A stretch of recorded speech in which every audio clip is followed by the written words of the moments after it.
Sergeant Noah Sterling, a 21-year-old American soldier, promised his wife Sophia and their little daughter Lily that he'd return home safe from the Afghanistan war, but he never did.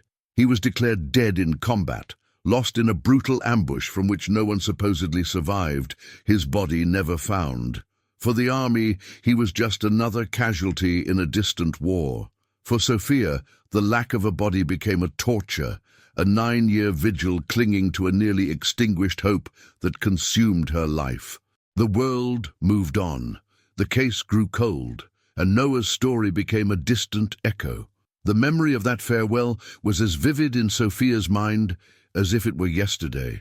Noah, in his impeccable uniform and that smile that always managed to calm her, knelt to hug a 4-year-old Lily. "I'll be back before you know it, my princess," he told her. He gave Sophia a last kiss, a kiss laden with promises and a future they had planned since high school.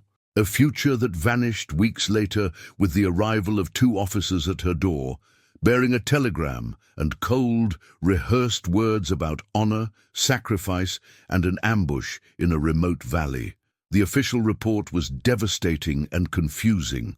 Noah's platoon was attacked, a massive explosion, followed by intense combat. No confirmed survivors. Some bodies were recovered, but Sergeant Sterling's was not among them. Presumed dead, case closed. But Sophia never closed it. The absence of a grave became the anchor of her denial. She dedicated herself body and soul to raising Lily, filling her father's absence with stories of his heroism and unconditional love, while secretly every night she searched, prayed, hoped. That night, like so many others, insomnia led her to the blue light of her phone. It was a form of escape, a portal to other lives, lives not frozen in time like hers. Her finger slid aimlessly across the screen until Instagram's algorithm, in its infinite and impersonal wisdom, suggested a profile, Grace Thompson. The name meant nothing to her, but the profile picture, a sunny portrait of a blonde woman, caught her attention. She opened the profile. The biography was simple: nurse, mom to Henry, London, UK. The first photo was of a small child blowing birthday candles on a cake. The second, a landscape of the English countryside. The third made Sophia's world stop. The image showed the same blonde woman, Grace, smiling at the camera, beside her, with an arm wrapped around her and a smile that Sophia would recognize in any life. In any world, there was a man. He was older, with fine lines around his eyes, but it was him. It was Noah, and in his arms he held the child from the cake. The phone almost fell from her trembling hands. A gasp choked in her throat, and she covered her mouth so as not to wake Lily. She zoomed in on the photo, her eyes scanning every pixel, looking for a flaw, an explanation, but there was no error. It was his jaw, his eyes, the exact shape of his smile. With her heart hammering in her ears, she read the caption written just hours before. The words burned on the screen, branding a new and terrible reality. "Another perfect weekend with Daniel and our little Henry." Sophia stared at the screen, the air escaping her lungs. The man she had mourned for 9 years was not only alive, but living happily with another family, in another country, and with another name. She repeated that last word in a whisper, a question that questioned everything. Daniel. The word resonated in the silent room. Daniel was not a name. It was an annulment, an eraser that in an instant had eliminated 9 years of mourning, memories of identity. Sophia's initial shock quickly transformed into a cold, steel-like resolve. She was not a widow, and that woman in the photo was not the new partner of a widower. She was her husband's wife. With hands that still trembled, she knocked on her daughter's bedroom door. Lily, now 13 years old, had grown up under the shadow of a heroic and absent father. "What's wrong, Mom?" she asked, entering the living room and seeing her mother's pale face. Sophia said nothing. She just handed her the phone. Lily's eyes widened. Unlike her mother, she felt no pain, but an analytical curiosity, that of a generation that grew up with the digital world in their hands. "Who is Daniel Thompson?" she asked. To understand the existence of that man, we must travel 9 years back to the dust and chaos of a field hospital in Afghanistan. There, a soldier woke up in a sea of confusion. He did not know his name. He did not remember his face or the life he had before the explosion plunged him into darkness. His uniform was torn, his identification tag lost forever. When he tried to speak, a strange mixture of accents came out of his mouth, part American, part British, a phonetic puzzle that baffled everyone. His only anchor in that blurry reality was a young volunteer nurse from the United Kingdom, Grace Thompson. Only 22 years old, Grace was overwhelmed by the horror of the war, lonely and thousands of miles from home. Day after day, she cared for the nameless soldier, and in their mutual vulnerability, a feeling was born. She fell in love with his silent strength. He clung to her kindness like a castaway to a plank. In the bureaucratic chaos of the war zone, identifying him proved impossible. He was a ghost, and Grace, terrified at the idea that bureaucracy would snatch him away and send him to a life she did not know, or worse, that he would die before being identified, made a decision.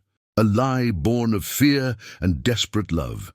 "You were a volunteer," she whispered one day when he asked who he was. "British? You have no family? That's why you came? We met a few weeks ago. We had something here." The lie was simple, but in his empty mind it became the only truth. Back in the present in Texas, that lie was crumbling thousands of kilometers away. Lily, with a digital skill that amazed Sophia, began to pull the thread. Daniel Thompson, 40 years old, founder and CEO of Thompson Innovations, a logistics company in London. She read aloud as her fingers flew across the keyboard. They found articles about his success, business profiles, but almost nothing personal. He was a man who, despite his success, seemed to fiercely protect his privacy. With this new information, Sophia did what she believed was right. She contacted the United States Army liaison again, the same one who years ago had offered her condolences. She explained with a voice trembling with emotion what she had found: the photos, the name, the company in London. The response on the other side of the line was a cold blow. "Mrs. Sterling," said the officer with condescending patience, "we understand your pain, but 9 years have passed. Cases of extraordinary resemblance are tragic, but they happen. Sergeant Sterling was declared killed in action. We respectfully suggest you accept the closure of the case for your own peace of mind." The call ended. Sophia was left with the phone in her hand, feeling a rage she had not experienced in years. The system her husband had served was abandoning her again.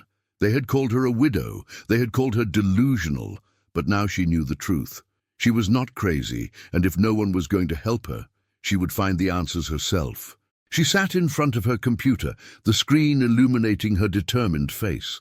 She opened an airline website. Lily watched her in silence, understanding that something had changed forever. With a few clicks, the confirmation email arrived. Subject: your flight to London. Destination: LHR. Ticket type: one way. The hunt had begun. Heathrow Airport welcomed Sophia with a grey sky and a labyrinth of impersonal corridors. The air was cold, humid, and the sounds around her a murmur of British accents that seemed strange and distant. Every face in the crowd was a reminder of her loneliness. She was in his country, in his city, but she felt like an invader on an alien planet. After picking up a modest rental car, she sat behind the wheel with her hands clutching it as if it were her only lifeline in this ocean of asphalt. The mission, which for 9 years had been a silent prayer, now had a map and a destination. As Sophia drove into the dense traffic of London, a few kilometers away, in a cozy house in the Richmond neighborhood, Grace Thompson's life flowed with a deceptive calm. Her 2-year-old son, Henry, was stacking building blocks on the living room rug while she prepared a cup of tea. The house smelled of toasted bread and the domestic happiness she had built with such care. She turned on the television to watch the morning news, background noise for her routine. But the routine shattered when a report about a new memorial honoring fallen British and Allied soldiers in Afghanistan appeared on the screen. The teacup stopped halfway to her lips. Her breath was held. She saw the archive images, the uniforms, the desert landscape, and, for an instant, the icy panic that always lived latent within her threatened to overflow. With a sudden, almost violent movement, she grabbed the remote control and changed the channel to a cartoon show. Henry did not stir, but Grace stood in the middle of the living room with her heart racing. She loved Daniel with all her being, but she knew that her perfect life was built on a minefield, and every day she feared taking the wrong step that would detonate everything. She did not know that at that very instant, a woman on the other side of the city had already lit the fuse. Sophia spent her first day in London like a strategist, not a tourist. With the company name Lily had provided Thompson Innovations, she drove to the financial district. The building was a towering glass and steel structure, an imposing monument to the success of the man she remembered as a young soldier. She settled in a small cafe across the street, an observation post from which she studied the entrance for hours. She saw executives come and go, feeling increasingly intimidated. Noah was not only alive, he had prospered in a world completely alien to her. The day passed without him appearing. Frustrated but not defeated, Sophia returned the next day. This time she had a plan. She saw a group of young employees going out for a smoke. She chose one who seemed friendly and approached him with a rehearsed smile. "Excuse me, this is going to sound very strange," she began, feigning a shyness she did not feel. "I'm an old college friend of Daniel Thompson. I'm passing through the city and wanted to surprise him, but it seems he's never here." The young man, flattered by the attention, smiled. "Ah, the boss. No, he almost never comes to the headquarters. He has his own home office. He's more productive there. A genius, that man." Sophia's heart skipped a beat at home. "Wow, I didn't know that." The young man, wanting to be helpful, added, "Yes, he lives in Richmond, a beautiful area. I don't have the exact address, of course, but he directs the entire main operation from there." It was all she needed. She thanked him profusely and walked away before he could ask more questions. Back in the safety of her car, Sophia felt triumph mixed with terror. Richmond, the name of the area. With that and the full company name, Lily would not take long to find the exact address through online commercial records. A few hours later, her daughter's message arrived with an address and a Google Maps link. Sophia entered it into her phone's GPS. The robotic voice announced the distance. 12 kilometers. 9 years of searching, reduced to a 30-minute car ride. Her hands trembled as she looked at the blue line that snaked across the screen, a path that would lead her directly to the heart of the fire. Her finger hovered over the start button. Was she really prepared to see what was at the end of that road? Sophia pressed the start button on her phone screen.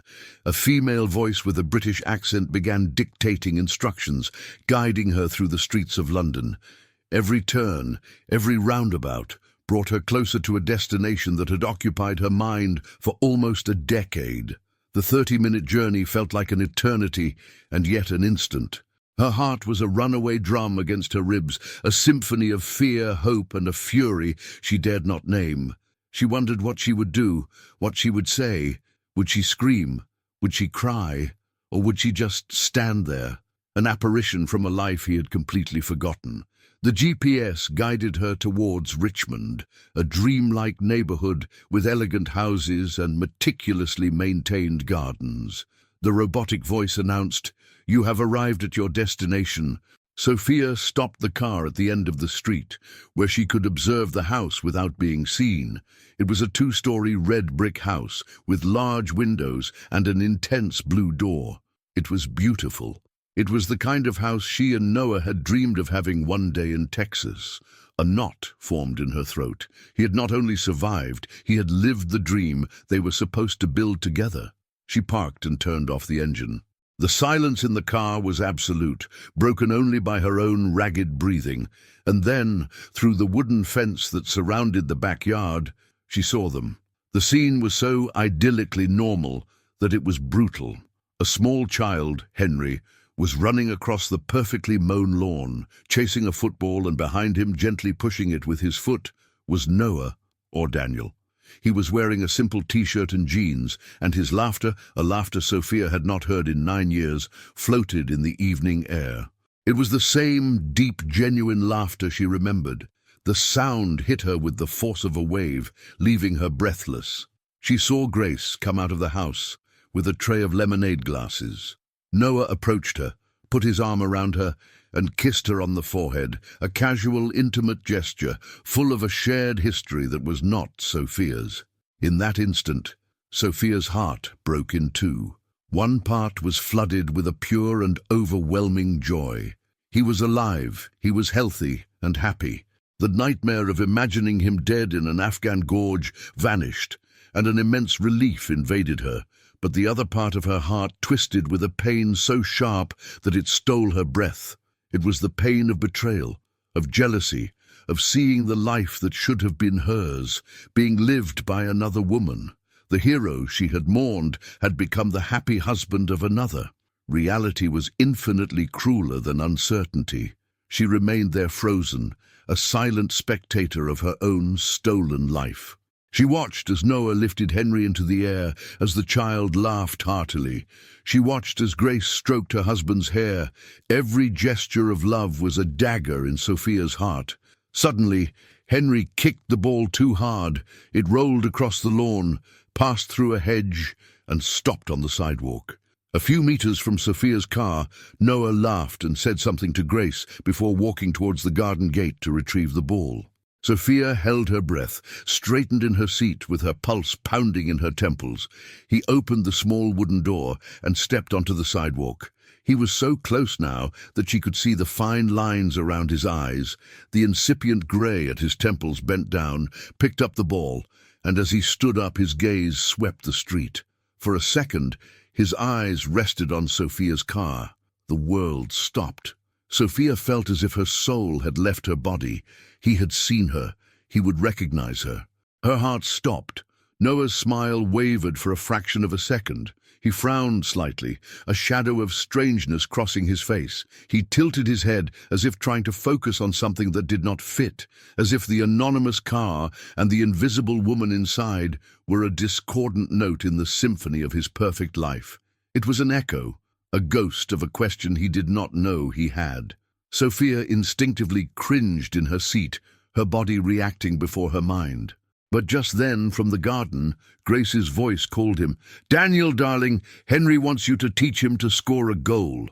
The spell broke. Noah blinked, shook his head as if to clear a cobweb, and with one last confused look at the car, he turned and went back into the garden, closing the door behind him. Sophia remained motionless, with her hands trembling on the steering wheel. He had almost seen her, and in his face, for a fleeting instant, she had not seen a stranger. She had seen a confused man, a man who felt something. This discovery changed everything. It was no longer just about her pain or her need for answers. Now there was the risk that the past would collide with his present without any warning. She could not simply leave, but neither could she simply walk to that door. She was trapped in a vigil only a few meters from the truth and had no idea what her next step should be. Sophia spent the night awake in her austere hotel room. The image of Noah, or Daniel, laughing in the garden, repeated in her mind like a looped film. Each repetition was a new torture. However, in the midst of the pain, the memory of his confused face looking towards her car gave her a new perspective. The blind fury she had felt began to dissipate, replaced by an icy question. What if he didn't know? What if he wasn't a traitor, but a victim? Like her, she made a decision. She couldn't just show up at his house. There was little Henry, and there was Grace. She couldn't arrive like a hurricane and destroy their lives without being sure. She needed to confront him, but on neutral ground. She needed to look him in the eyes and get the answer to the only question that now mattered. Do you remember me? The next day, with a heavy heart, she drove again towards the imposing building of Thompson Innovations. This time she did not stay in the cafeteria. She took a deep breath and crossed the glass doors, entering the world he had built. The lobby was a space of marble and steel, cold and minimalist. She felt a million miles from her warm home in Texas. With a calm she did not feel at all, she approached the reception. The young receptionist looked up from her screen. "Good morning, can I help you?" "Yes," Sophia said, her voice surprisingly firm. "I have an appointment with Mr. Thompson. I am a logistics provider from the United States." The receptionist checked her digital agenda. "I don't have it here, but allow me a moment." She picked up the phone. "Mr. Thompson, excuse the interruption. There is a U.S. provider here to see you. She says it's about the new import contract." There was a pause. "Yes, sir, I'll tell her to come up." The receptionist hung up. The elevator at the end of the hall. Floor 32. The elevator ride was the longest of her life. When the doors opened, she found herself in an even more luxurious reception. A few seconds later, an office door opened and he appeared. It was him, dressed in a tailor-made suit that fit him perfectly, his hair shorter than she remembered. She looked at him, and for an instant Sophia stopped breathing. He walked towards her, extending his hand with a professional smile, although there was a slight hesitation in his eyes. "Hello, I'm Daniel Thompson. Excuse me, my assistant forgot to write down our appointment. How can I help you?" Sophia ignored his outstretched hand. She couldn't touch him. Not yet. Her voice came out in a trembling whisper. "What is your name?" He blinked, confused by the strange question. The smile vanished from his face. Daniel Thompson. That's not who I was looking for." "So, Daniel is your name," she insisted, her gaze fixed on his, looking for any hint of a lie, any sign of recognition. "Yes, it's me," he replied, his confusion growing. "Excuse me, but who are you?" It was the moment of truth, the moment that would decide everything. Sophia swallowed, the name she hadn't said aloud to a stranger in years forming on her lips. "Actually," she said, "I was looking for a sergeant, for Noah Sterling." The name visibly hit him, not with the shock of recognition, but with the force of a distant echo. He frowned deeply, his eyes narrowed as if searching in the darkest corners of his mind. The name resonated with him. It was familiar, but he couldn't find the connection. "I'm sorry," he said slowly, shaking his head. "I don't know anyone by that name." He paused, his gaze returning to her, now with a worried intensity. "Excuse me, but I really have a strong feeling that I know you. I just don't remember where. What's your name?"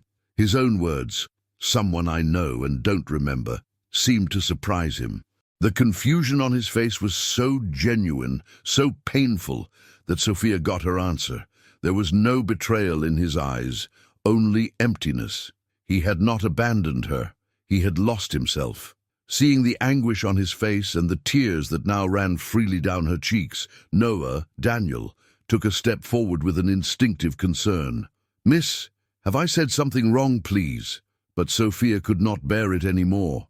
With a broken heart, but with the terrible certainty she had come to seek, she simply shook her head, turned, and ran.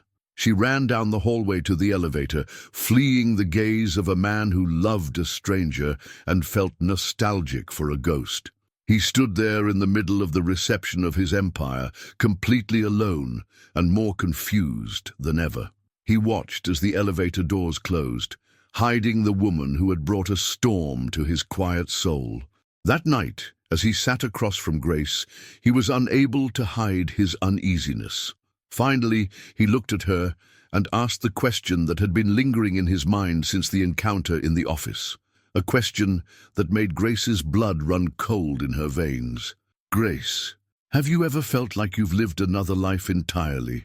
Noah's journey home was a silent torment. The face of that woman, her eyes full of a pain he seemed to recognize, and the name Noah Sterling resonated in his head like a persistent echo. That night he asked Grace the question that so troubled him. "Have you ever felt like you've lived another life?" Grace, who was serving dinner, almost dropped the plate. She managed to force a nervous laugh. "What are you saying, darling? You must be exhausted. It's been a very tough week at work." She tried to divert the conversation, talk about Henry, about their plans for the weekend, but Noah barely heard her. He felt disconnected, like a piece of a puzzle that didn't fit into his own image. That night he had one of his dreams. They were always the same.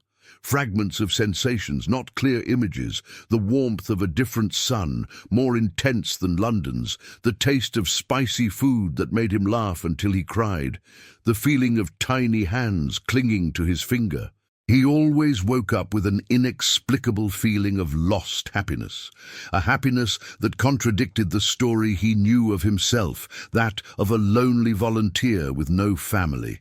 But this time, in the dream, for an instant, he saw a face. The face of the woman from the office. He woke up with his heart pounding. The strategy of ignoring those ghosts no longer worked. While Noah struggled with the echoes of a life he didn't remember, Sophia, in her lonely hotel room, faced the painful truth she did know.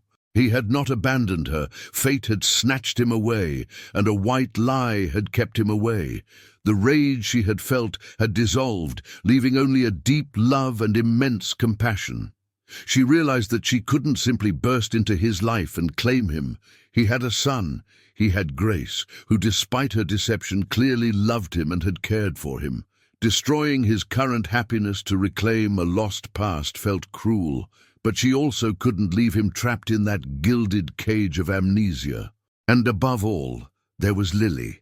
Her daughter had lived without a father for 9 years, believing he was a dead hero. Now she knew he was alive and deserved the opportunity to meet him. With the resolve born from the depths of her love, Sophia made a decision.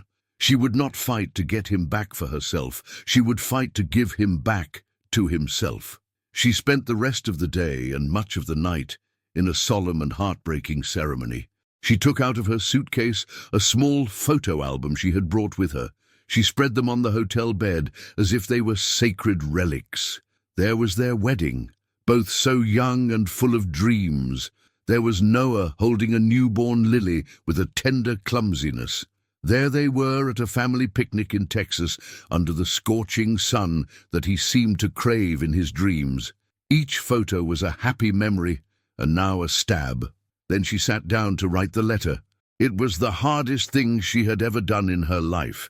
She told him everything, who he was, who she was, the love they shared, the family they formed.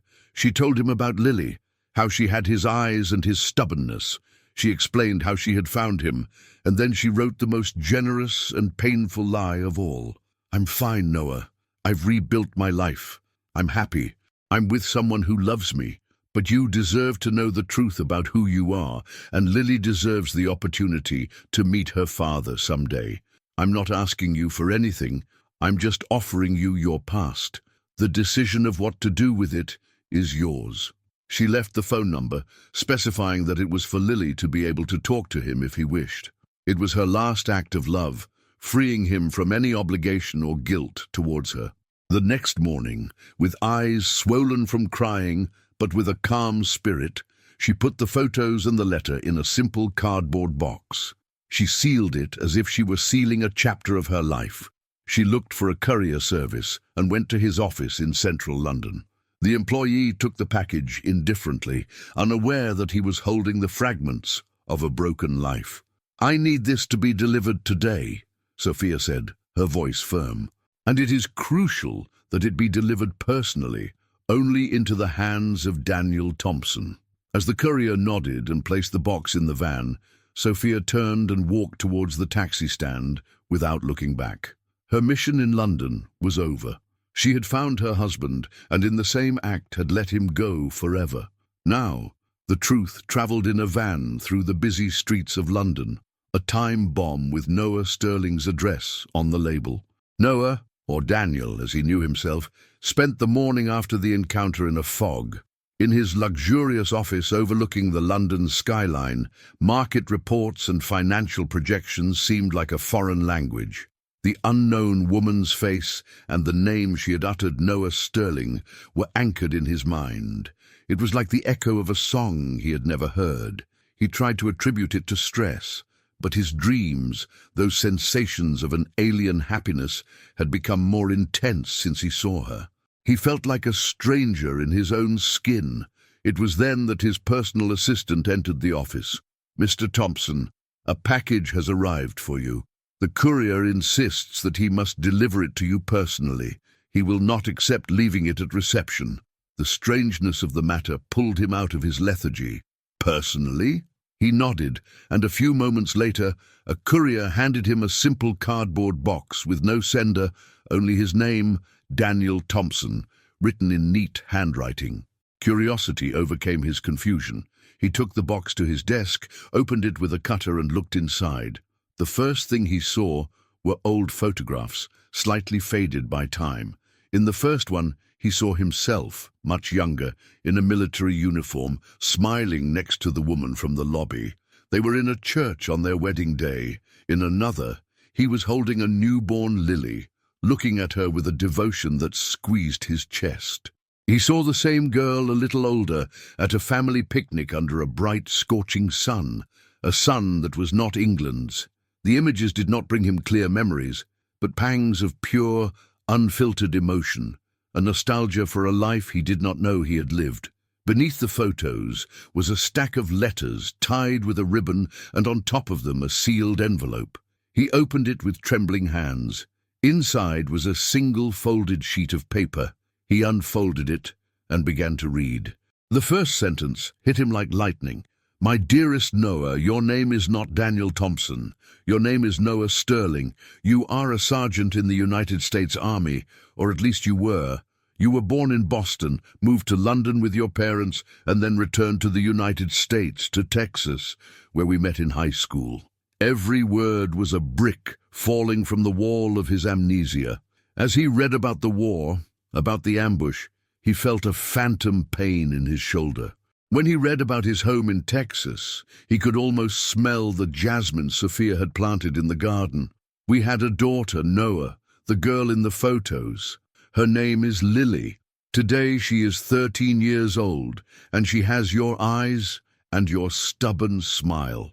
For 9 years we have mourned you, we have waited for you, but the army declared you dead, and the world moved on. Although we could not." The flashes became more intense. They were not visual memories, but pure sensations.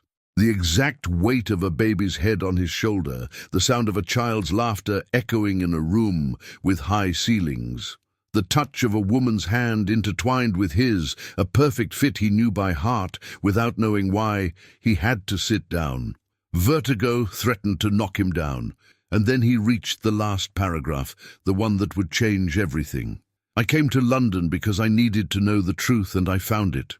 I saw you happy, and that, although it breaks my soul, is all that matters.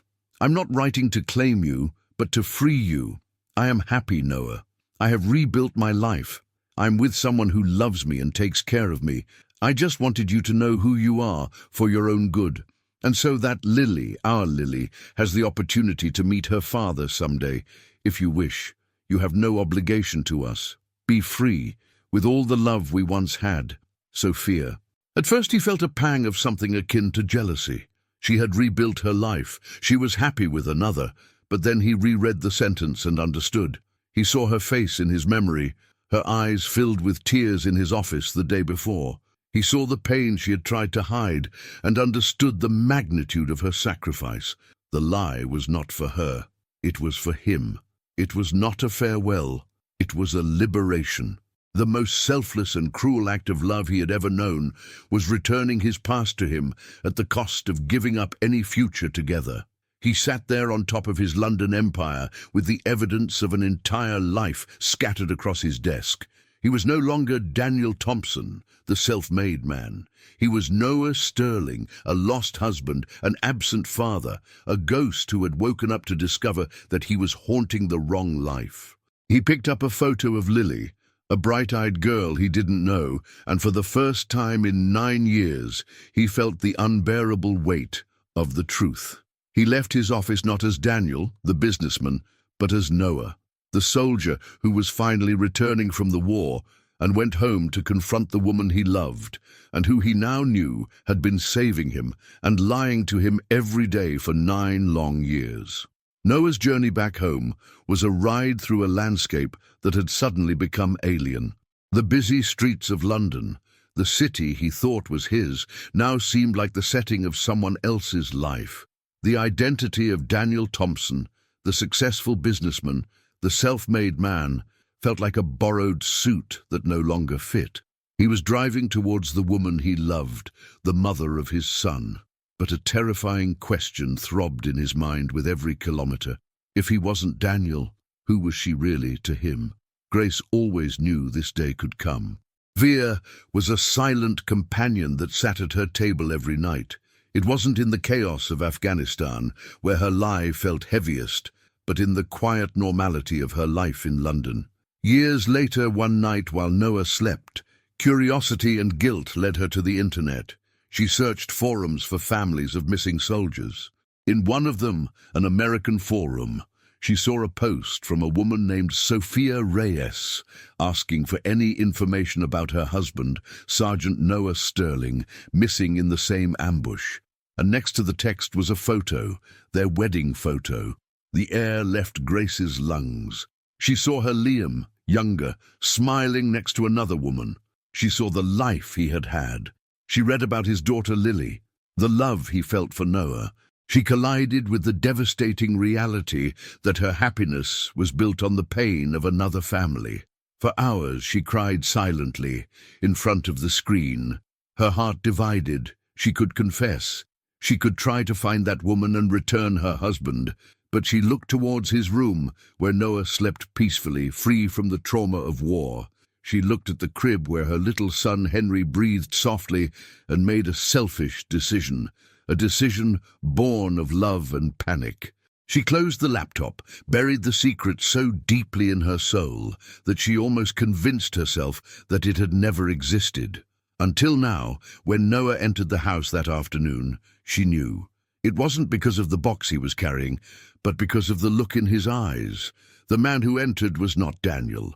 Her Daniel was a stranger with her husband's face, a ghost who had returned from the grave. He didn't shout. There were no accusations. His calm was much more terrifying.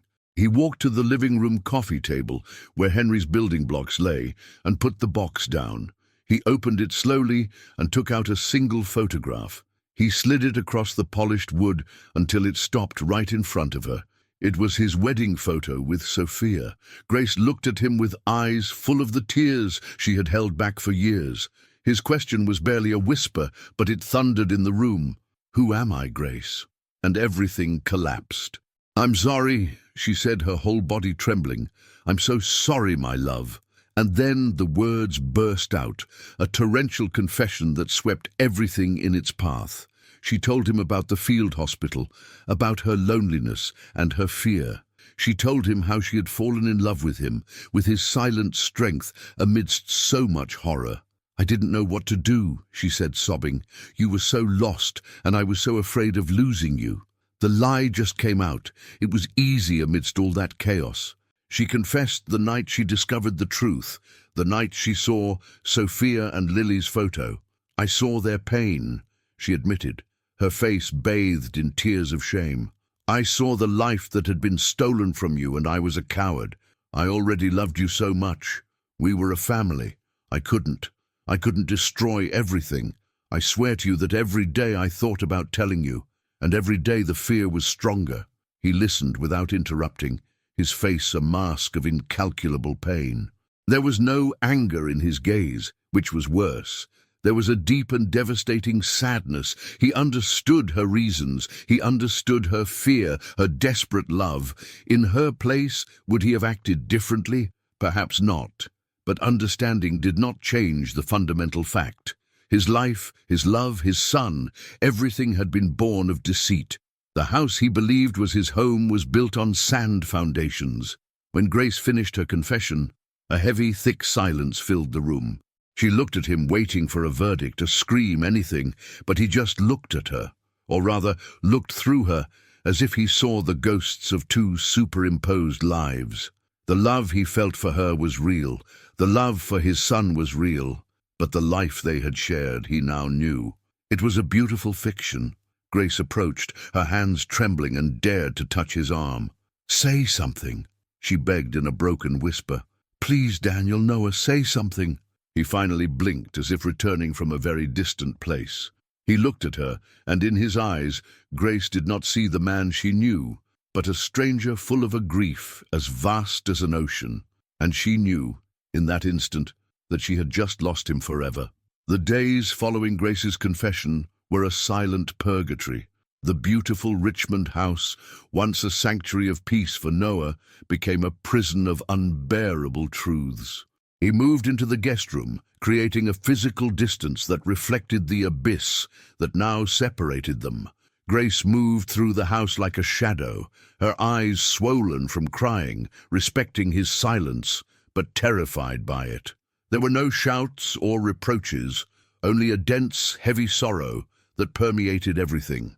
Noah felt fractured, a man divided into two halves that could not coexist. During the day, he tried to be Daniel. He watched his little son, Henry, play in the garden and felt a wave of paternal love as real and solid as the walls that surrounded them.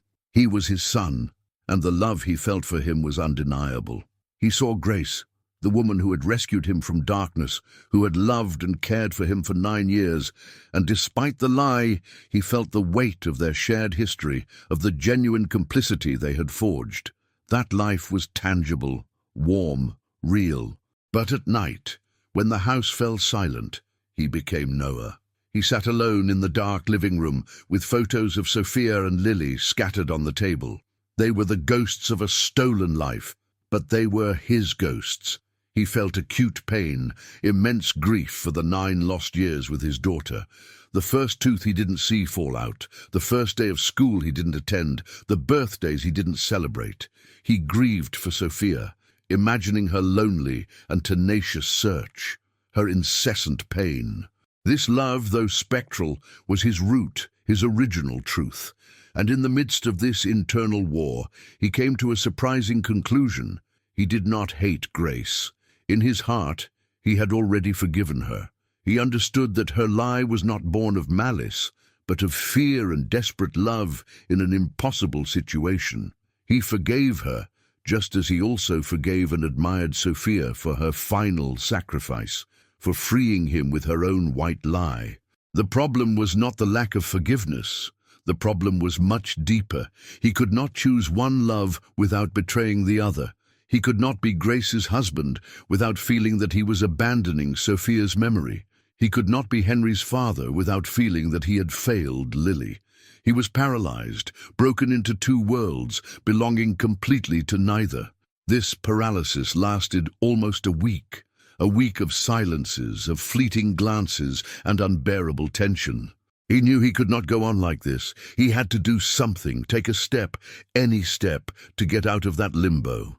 One night, as he looked at a photo of Lily, a teenager he did not know, he made a decision. He could not continue to live with the image of a ghost. He needed to know that she was real. He needed to hear her voice. With trembling hands, he took Sophia's letter from the box. At the bottom of the page was the phone number, that portal to his other life. He sat on the edge of the sofa, the phone heavy in his hand. He knew that by dialing that number, he would cross a threshold of no return. There would be no turning back. The fiction of Daniel Thompson would die forever. He took a deep breath and dialed the digits one by one. The country code, the area code, a bridge of numbers crossing the Atlantic. He put the phone to his ear. He listened to the international ringtone, a distant, strange sound that seemed to travel through time and space. 1 ring, 2, 3. His heart pounded so hard he feared it would burst from his chest. He was about to hang up, convinced it was madness.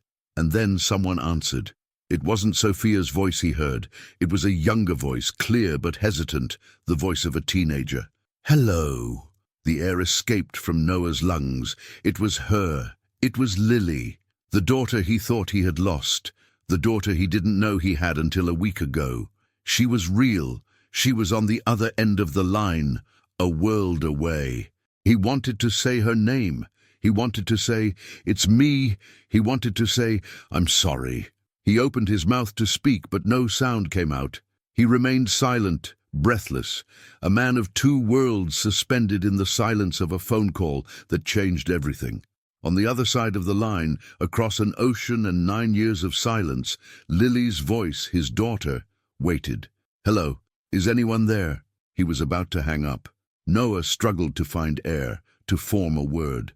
"Lily," he managed to say, his voice hoarse, strange, that of a man who had not used his real name in a decade. There was a pause. "Who is this?" It's your father, Lily. It's Noah." The silence that followed was heavy, laden with disbelief and the story of a girl who had grown up with a ghost father. My father is dead," she replied, her voice trembling defensively. "This must be a cruel joke." "No, it's not a joke," Noah said, words tumbling out. "I never died, Lily. I lost my memory. I didn't know who I was. I didn't know you existed. I only found out a few days ago." The conversation that followed was a torrent of emotions, awkward and heartbreaking. Lily, torn between skepticism and a hope she didn't dare to feel, asked him questions. She told him about her life in Texas, about her school, her friends, and she told him about Sophia. She told him how her mother had never stopped looking for him, how every anniversary of his disappearance she lit a candle, refusing to accept his death. She told him how her mother had kept his memory alive, not as a sad ghost, but as a beloved hero. Every word from Lily was a nail in Noah's heart. He listened to the chronicle of the life he had missed, of the daughter he had not seen grow up. When they hung up an hour later, he sat in the dark living room, trembling. The call had not brought him peace, but a brutal clarity. Grace found him there, a broken silhouette in the gloom. She knew, without him saying anything, that he had called. "I spoke to her," he said, his voice empty. "Her name is Lily." At that moment, Noah knew what he had to do. He was no longer paralyzed. The conversation with his daughter had shown him the raw reality. He could not merge his two worlds. Trying would be an act of supreme selfishness that would only create more pain. It was not a choice between Sophia and Grace, because he loved them both in his own way. It was a choice between two lives, and both were irrevocably stained by tragedy. He could not ask Grace and Henry to live with the ghost of his past, and he could not ask Sophia and Lily to accept a man who had built an entire life upon his absence. The only just solution, the only honorable way out, was the most painful one. He had to demolish everything so that they could build something new on the ruins. The next morning, Grace watched him as he dressed in Daniel Thompson's expensive suit for the last time.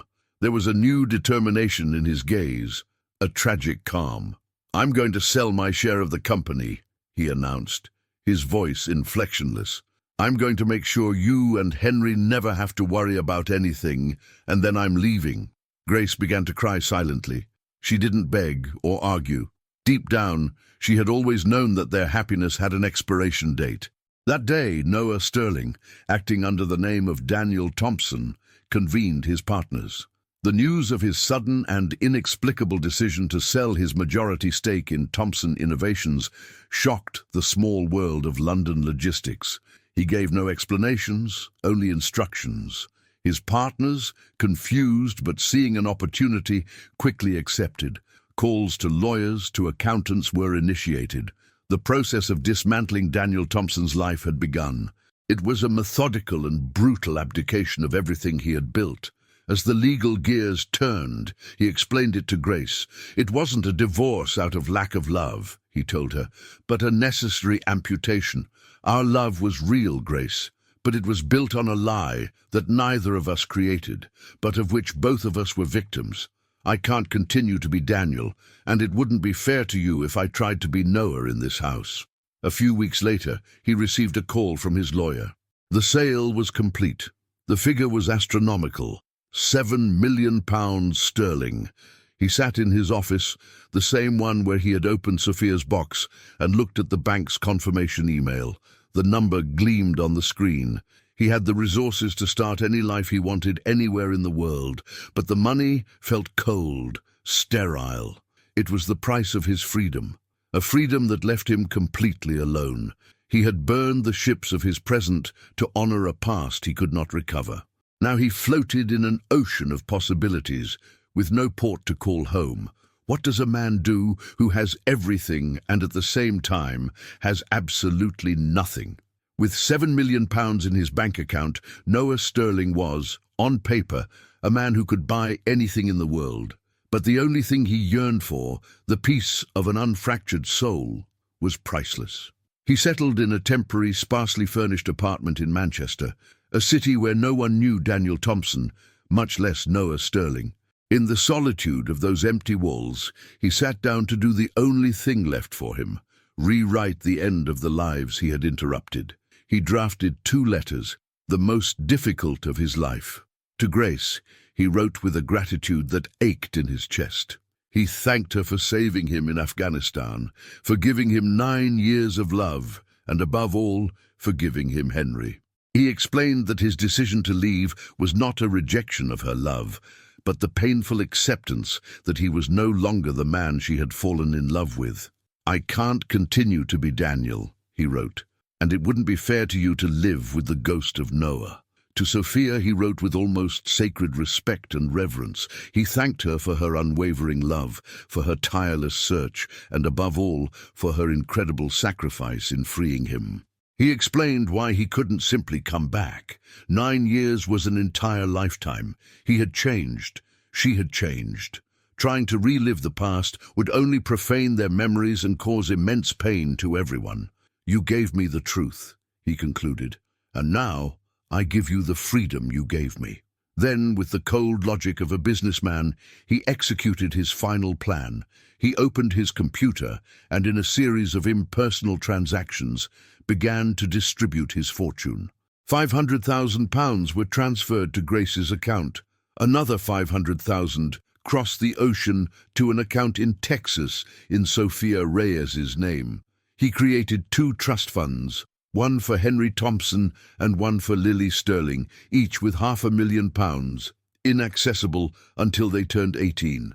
Finally, he established 2 generous and lifelong monthly pensions to ensure his 2 children would have a comfortable life, the life he, as a father, felt obligated to give them. It was the only paternal language he had left, that of distant responsibility. The time for goodbyes came. He went to the Richmond house one last time, knelt in front of Henry and hugged him tightly, inhaling the childish scent of his hair. "Daddy has to go on a long trip," he said, his voice choked, "but I will always, always be your dad, and I will love you every day of my life." He handed Grace the letters and legal documents. The farewell between them held no bitter tears, but the silent sadness of 2 people who had truly loved each other, but whose love had been a victim of circumstances. "Take care, Grace," was all he could say. "You too, Noah," she replied, using his real name for the first and last time. On the other side of the world, in Texas, Sophia was in the kitchen of her small restaurant, which was barely staying afloat, when her phone vibrated. It was an alert from her bank. Seeing the amount of the transfer, she thought it was an error, a fraud. But minutes later, an international courier arrived with an envelope. Inside was Noah's letter.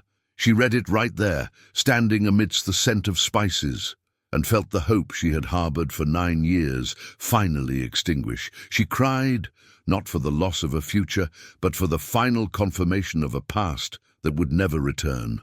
The money was not a comfort, but it was closure, a final period. 1 year later, Noah is in the office of his new company in Manchester. It is smaller but successful. His life is a routine of work and solitude. His phone rings. "It's a video call," he answers. On the screen appear 2 smiling faces. Lily, now 14, is in her room in Texas. Henry, at 3, is in the living room of his home in London. Noah has connected the call, acting as an invisible bridge. "Look, Henry," Lily says, showing a drawing to her phone's camera. "It's a rocket."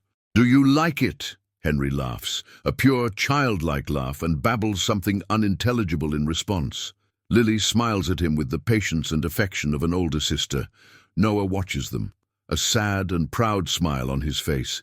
His 2 worlds, once irreconcilable, were now connected through his children.